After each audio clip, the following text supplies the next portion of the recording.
Saudara, dua minibus dan truk mengalami kecelakaan beruntun di Jalan Tol Semarang-Solo, Ruas Salatiga, Boyolali, Kabupaten Semarang, Jawa Tengah. 3 orang mengalami luka dalam kecelakaan ini. Warahmatullahi wabarakatuh. Monitor izin tim Sarlaka. Pulau mengalami Video amatir yang merekam pasca kecelakaan beruntun di kilometer 465 jalur A ini melibatkan satu truk dan 2 minibus. Satu minibus terguling hingga rusak parah, sedangkan minibus lainnya rusak di bagian depan, sementara truk mengalami kerusakan di bagian belakang. Kejadian berawal saat minibus yang menyalip kendaraan lain dari bahu jalan menabrak 2 truk muatan alat tambang yang berhenti di bahu jalan karena mengalami pecah ban.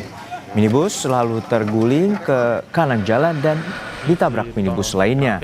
3 orang dari 2 minibus mengalami luka-luka. yang melintas ini mohon untuk dibantu saya, Lur. Terima kasih.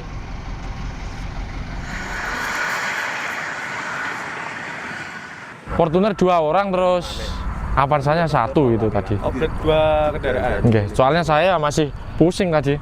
Itu. Jenengan tadi juga.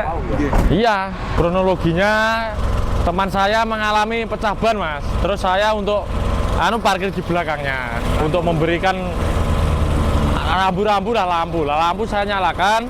Saya udah parkir di pinggir jalan. Namanya orang ngantuk, saya masuk ke mobil baru sebentar itu tiba-tiba dari belakang nabrak, Mas.